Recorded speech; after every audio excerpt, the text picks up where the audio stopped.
this video, we'll show you how to install a Yale HSA Alarm Kit, a simple to install home alarm system designed with the user in mind.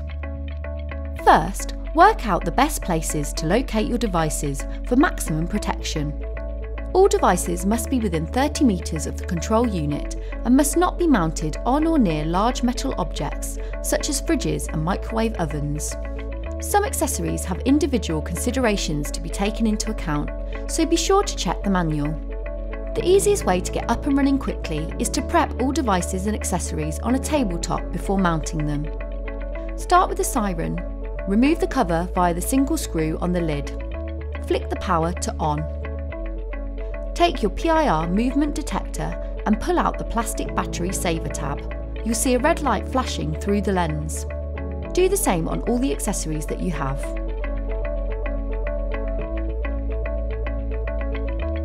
Now let's program the components to be recognised by the control panel.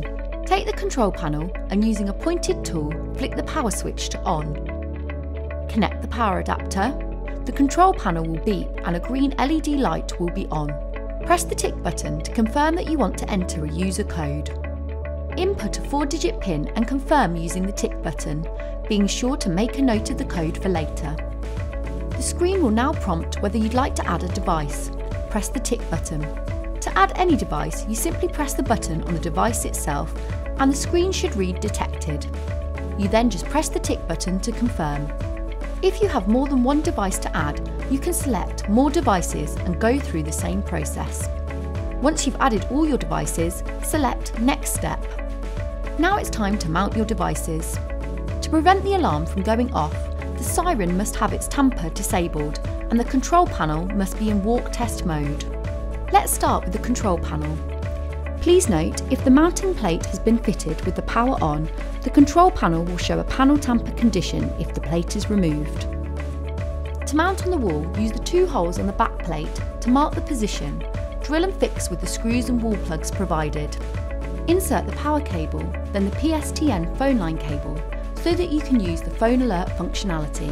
Then hook the control panel onto the mounting back plate. If you're not concealing cables within the wall, you can always use some trunking to tidy them up. Plug in the phone line and mains power cables. Now it's time to perform a walk test, just to check the signal strength of an accessory before mounting. Enter the pin you set earlier and find Walk Test in the menu. Take each accessory to its planned location and press the Learn button. The control panel should then acknowledge the walk test. Mount the siren on the outside of your house. Use the 4 mounting holes on the siren base as a template. Ensure the tamper switch will be fully depressed when in place. If there's a gap, pack with a suitable spacing material. Reattach the siren cover with the securing screw. Now you need to affix the PIRs. Drill the knockout holes you'll need, then use these as a template for where you'll need to drill. Attach using the screws and wall plugs provided. Fit the PIR back together and tighten the bottom screw. You can now mount the door and window contacts by either using the adhesive pads supplied or the screws and wall plugs.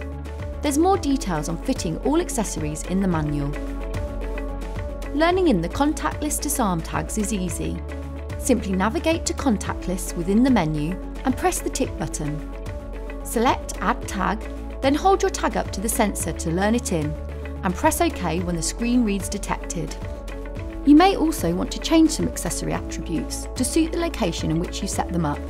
For example, on a door closer affixed to your front door, you'll need to change it from the default setting to stop your alarm from sounding as soon as you walk in.